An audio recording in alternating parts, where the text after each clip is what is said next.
सांस लेने की सही आदत से शारीरिक लाभ के अलावा मनुष्य की मानसिक शक्ति, खुशी, आत्मनियंत्रण, सोच की स्पष्टता, नैतिकता और यहाँ तक कि आध्यात्मिक गुणों को भी विकसित किया जा सकता है। सांस ही जीवन है। सांस के बिना कोई जीवन नहीं है। जानवर, पेड़ पौधे और इंसान सभी का जीवन पूरी तरह से सांस पर निर्भर है। जन्म से लेकर मृत्यु तक व्यक्ति का जीवन सांसों को अंदर लेने और बाहर छोड़ने की कहानी है। मनुष्य न केवल जीवन के लिए सांस पर निर्भर है, बल्कि निरंतर जीवन शक्ति बढ़ाने और बीमारियों से मुक्ति के लिए भी काफी हद तक सांस लेने की सही आदतों पर निर्भर है। हमारे पूर्वज कुछ शताब्दियों पूर्व तक लंबी आयु के साथ स्वास्थ्यपूर्ण जीवन जीते थे, पर जैसे जैसे मानव विकास करता गया, भौतिकता उस पर हावी होती गई, उसका रहन सहन, जीवन शैली बदलती गई और उसने अनुचित तरीके अब व्यवहार अपना लिए, जिसने उससे प्राकृतिक और सही ढंग से सांस लेने का जन्म सिद्ध अधिकार छीन लिया। परिणाम स्वरूप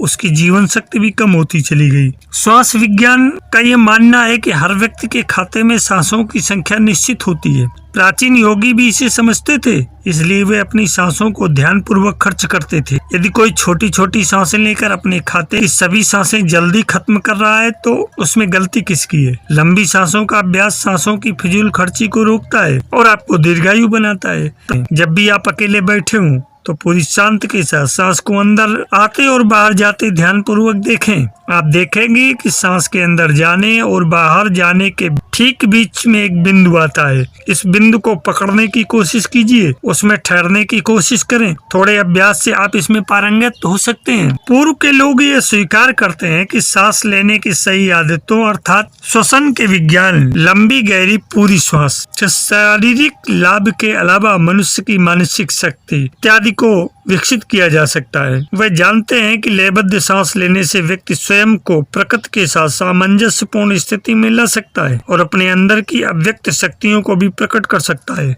सांस की डोर से जीवन की माला गुथी है। जीवन, जिंदगी का हर फूल इससे जुड़ा और इसी में पिरोया है। सांसों की लय और लहरें इन्हें मुस्कुराहटें देती हैं। इसमें व्यतिरेक, व्यवधान, बाधाएं या विरोध और गतिरोध होने लगे तो सब कुछ अनायास ही मुरझाने और मरने लगता है। शरीर हो या मन, दोनों ही सांसों की लय से लयबद्ध होते हैं। इसकी लहरें ही इन्हें सींचती हैं, जीवन देती हैं और यहाँ तक कि सर्वथा मुक्त और सर्वव्यापी आत्मा का प्रकाश भी सांसों की डोर के सारे ही जीवन में उतरता है। सांसों की लय बदलते ही जीवन के रंग रूप अनायास बदलने लगते हैं। क्रोध, घृणा, करुणा, वैर, राग, द्वेष, ईर्ष्या, अनुराग आदि भिन्न भिन्न अवस्थाएं ही हैं। ये बात कहने सुनने की नहीं है, अनुभव करने की है। सांस की कौन सी लय हमें शांति व विश्रांति देती है? किस लय में मौन व शांत सुव्यवस्थित होने का अनुभव होता है? किस लय के साथ अनायासी जीवन में आनंद घुलने लगता है? ध्यान और समाधि भी सांसों की लय की परिवर्तनशीलता ही है। सांस की गति,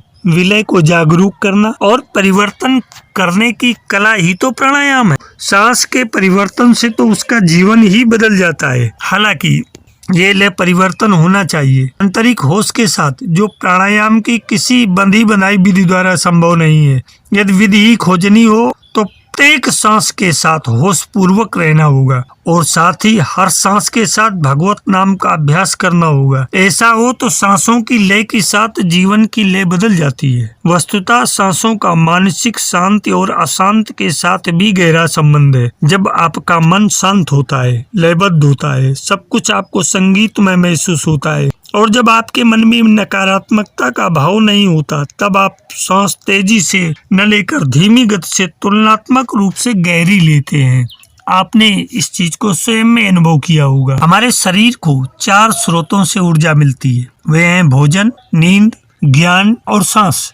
इनमें से प्रथम 3 अगर कुछ समय के लिए न मिले, भोजन, नींद और ज्ञान, तो भी जीवन चलता रहता है। लेकिन यदि सांस रुक जाए तो व्यक्ति मृत मान लिया जाता है। जीवन तभी तक है जब तक सांसें हैं, यानी सांस जीवन के लिए सर्वाधिक महत्वपूर्ण है। परंतु हम उक्त तीनों पर तो खूब ध्यान देते हैं, किंतु सांसों पर कभी हमारा ध्यान नहीं जाता कि हमारी सांसें कैसे चलती हैं। हमारी सांस छोटी नहीं वरन लंबी होनी चाहिए, क्योंकि लंबी सांसों में ही स्वस्थ एवं दीर्घ जीवन का रहस्य छुपा है। सांसों की क्रिया पर नियंत्रण एवं ध्यान ही प्राणायाम है। सामान्य हवा में 21% ऑक्सीजन होती है, जिसे हम फेफड़ों में सांस लेते हैं ताकि ये हमारे ऊतकों और अंगों के समुचित कार्य में मदद करने के लिए हमारे रक्त प्रवाह में प्रवेश कर सके। हम कार्बन डाइऑक्साइड गैस को बाहर निकालने के तरीके के रूप में भी सांस लेते हैं, जो हमारे शरीर द्वारा उत्पादित एक प्रकार का अपशिष्ट है। अब हम सांस के उन तरीकों पर बात करेंगे जिससे जो सांस लेना शरीर के लिए एक स्वचालित कार्य है, जिससे जीवन संचालित है। छाती के ऊपरी हिस्से में उथली सांस लेना सामान्य तनाव प्रतिक्रिया का हिस्सा है। डायफ्राम का उपयोग करके सचेत रूप से सांस लेने से तनाव प्रतिक्रिया को कम किया जा सकता है और पेट से सांस लेने से तंत्रिका तंत्र को नियंत्रित करने में मदद मिलती है और शरीर को आराम करने के लिए प्रोत्साहित किया जाता है, जिससे कई प्रकार के स्वास्थ्य लाभ मिलते हैं। सौभाग्य से वैज्ञानिक अध्ययनों से पता चला है कि अपनी सांस को नियंत्रित करने से तनाव और तनाव से संबंधित स्थितियों को प्रबंधित करने में मदद मिल सकती है। सांस नियंत्रण का उपयोग योग, ताई ची और कुछ प्रकार के ध्यान जैसे अभ्यासों में भी किया जाता है। पहला है श्वास और तनाव। इसको हम समझेंगे। श्वास लेने की प्राथमिक भूमिका ऑक्सीजन को अवशोषित करना और फेफड़ों की गति के माध्यम से कार्बन डाइऑक्साइड को बाहर निकालना है। मांसपेशियां जो फेफड़ों की गति को नियंत्रित करती हैं, वह डायफ्राम, फेफड़ों के नीचे मांसपेशियों की एक सीट और पसलियों के बीच की मांसपेशियां हैं। जब कोई व्यक्ति तनाव में होता है तो उसके सांस लेने का तरीका बदल जाता है। आमतौर पर एक चिंतित व्यक्ति अपने फेफड़ों से हवा को अंदर और बाहर ले जाने के लिए अपने डायफ्राम के बजाय अपने कंधों का उपयोग करते हुए छोटी उथली सांसें लेता है। सांस लेने की असली शरीर में गैसों के संतुलन को बिगाड़ देती है। उथली अधिक सांस लेना या हाइपर वेंटिलेशन तनाव के शारीरिक लक्षणों को बदतर बनाकर चिंता की भावनाओं को बढ़ा सकता है। अपनी श्वास को नियंत्रित करने से इनमें से कुछ लक्षणों को सुधारने में मदद मिल सकती है। दूसरा है विश्राम प्रक्रिया। जब कोई व्यक्ति तनाव मुक्त होता है तो वह अपनी नाक से धीमी, समान और सौम्य तरीके से सांस लेता है। जानबूझकर आराम से सांस लेने के पैटर्न की नकल करने से तंत्रिका तंत्र शांत हो जाता है, जो शरीर के अनैच्छिक कार्यों को नियंत्रित करता है। नियंत्रित श्वास से शारीरिक परिवर्तन हो सकते हैं, जैसे रक्तचाप और हृदय गति कम होना, रक्त में तनाव हार्मोन का स्तर कम होना, मांसपेशियों के ऊतकों में लैक्टिक एसिड का निर्माण कम होना, रक्त में ऑक्सीजन और कार्बन डाइऑक्साइड का संतुलित स्तर होना, प्रतिरक्षा प्रणाली की कार्य प्रणाली में सुधार होना, शारीरिक ऊर्जा में वृद्धि होना, शांति और खुशहाली की भावनाओं में वृद्धि होना। ये कुछ कारण प्रमुख हमने आपको बताए जो सामान्य रूप से श्वास लेने से हमारे शारीरिक परिवर्तन का कारण बनते हैं। अब यहाँ पर एक विशेष ध्यान देने की बात है। कुछ लोगों को ऐसा लगता है कि अपनी सांसों पर ध्यान केंद्रित करना वास्तव में घबराहट और हाइपर वेंटिलेशन को भड़काता है। यदि आपके साथ ऐसा होता है तो आराम करने का दूसरा तरीका खोजें। उधर सांस लें। विश्राम लाने के लिए सांस लेने की विभिन्न तकनीकें हैं। संक्षेप में सामान्य उद्देश्य ऊपरी छाती की श्वास को पेट की श्वास की ओर स्थानांतरित करना है। आपको एक शांत, आरामदायक वातावरण की आवश्यकता होगी जहां आप 10 से 20 मिनट तक परेशान न हो। यदि आप समय का ध्यान नहीं खोना चाहते हो तो अलार्म सेट करें। आराम से बैठें। अपनी छाती को फैलाने के लिए अपनी पसलियों को ऊपर उठाएं। एक हाथ अपनी छाती पर, दूसरा अपने पेट पर रखें। इस बात पर ध्यान दें कि सांस लेते समय आपकी ऊपरी छाती और पेट कैसे घूम रहे हैं। अपनी सांस पर ध्यान केंद्रित करें और नाक से धीरे धीरे सांस लेने और छोड़ने की कोशिश करें। आपकी ऊपरी छाती और पेट स्थिर रहना चाहिए, जिससे डायफ्राम आपकी छाती की बजाय आपके पेट के साथ अधिक कुशलता से काम कर सके। एक सांस के साथ अपने शरीर के किसी भी तनाव को दूर होने दें। एक बार जब आप धीरे धीरे और अपने पेट की सांस ले रहे हो तो चुपचाप बैठें और शारीरिक विश्राम की अनुभूति का आनंद लें। मेरे योग प्रिय आध्यात्मिक मित्रों, हमारे फेफड़ों की क्षमता एक बार में 3 से 4 लीटर वायु अंदर लेने तथा बाहर निकालने की है, किंतु हम में से अधिकांश लोग आधे से 1 लीटर वायु ही अंदर लेते और बाहर निकालते हैं। इसका अर्थ है कि हम अपने फेफड़ों की क्षमता का 1/4 भाग ही उपयोग में लाते हैं तथा 3/4 क्षमता का उपयोग ही नहीं कर पाते। हम सब सामान्यतया उथली श्वसन क्रिया के आदी हो चुके हैं। मनुष्य के अतिरिक्त अन्य प्राणी अपनी सहज सांस लेने छोड़ने की प्रक्रिया में कोई बदलाव नहीं कर सकते हैं, जबकि मनुष्य प्रयास के द्वारा सांस लेने और छोड़ने में बदलाव कर अपने व्यक्तित्व, स्वास्थ्य, आयु, बल, क्षमता, आत्मशक्ति तथा एकाग्रता में क्रांतिकारी परिवर्तन कर सकता है। श्वसन क्रिया में वैज्ञानिक बदलाव करने की तकनीक को ही प्राणायाम कहते हैं। एक सामान्य व्यक्ति हर मिनट 15 बार सांस लेता है और छोड़ता है। इस तरह वह पूरे दिन में लगभग 21,600 बार सांस लेने और छोड़ने की प्रक्रिया करता है। कुत्ता 1 मिनट में 7 बार सांस लेता है। वहीं दूसरी तरफ हाथी तथा सांप तथा कछुआ प्रत्येक मिनट में 2 से 3 बार सांस लेते छोड़ते हैं। जल्दी जल्दी सांस लेने और छोड़ने के कारण ही कुत्ते की जीवन सीमा 10 से 12 साल ही होती है, जबकि कछुआ, हाथी तथा सांप की आयु सीमा लगभग 100 वर्ष से 300-400 वर्ष तक भी देखी गई है। इस तरह सांस लेने और छोड़ने का संबंध हमारी आयु सीमा के साथ साथ स्वास्थ्य के स्तर पर भी गहरा प्रभाव डालता है। सांस लेने और छोड़ने का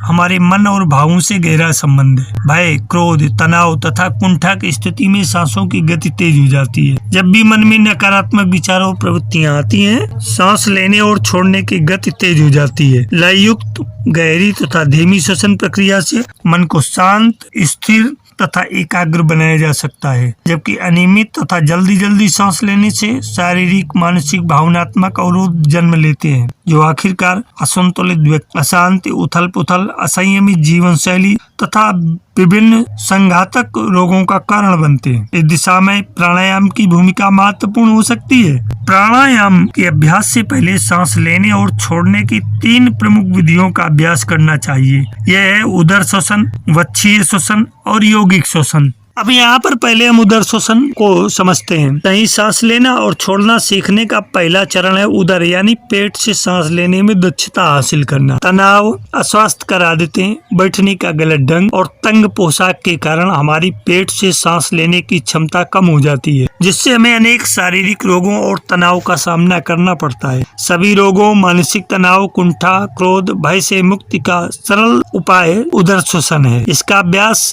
अति सरल है। इसे उठते बैठते, चलते फिरते या लेटे हुए कभी भी कर सकते हैं। इसके अभ्यास की विधि है कि आप पद्मासन, वज्रासन या कुर्सी पर रीढ़, गला व सिर को सीधा करके बैठ जाएं। आंखें ढीली बंद कर चेहरे को ढीला छोड़ दें। आप चाहे तो आंखें खुली भी रह सकते हैं, परंतु बंद आंखों से एकाग्रता आने में ज्यादा अच्छा महसूस होता है। इसके बाद एक गहरी सांस लें और छोड़ें। उसके बाद सजग रहते हुए एक गहरी सांस अंदर लेते हुए पेट को अधिकतम किंतु बिना किसी प्रकार का तनाव दिए फुलाएं। छाती की मांसपेशियों को पूरी तरह विश्राम की अवस्था में रखें। सांस बाहर निकालते हुए पेट को अधिकतम पिचकाइए। लगभग 5 मिनट तक ये क्रिया लगातार करते जाइए। कुछ दिनों के बाद इस श्वसन क्रिया में दक्षता प्राप्त कर लेने पर इसे उठते बैठते कभी भी किया जा सकता है और इसकी अवधि भी प्रारंभिक महीनों में 5 से 10 मिनट, इसके बाद के महीनों में 15 से 20 मिनट और तीसरे चौथे महीने में इसको आधा घंटे से लेकर के पौन घंटे 45 मिनट तक किया जा सकता है। अब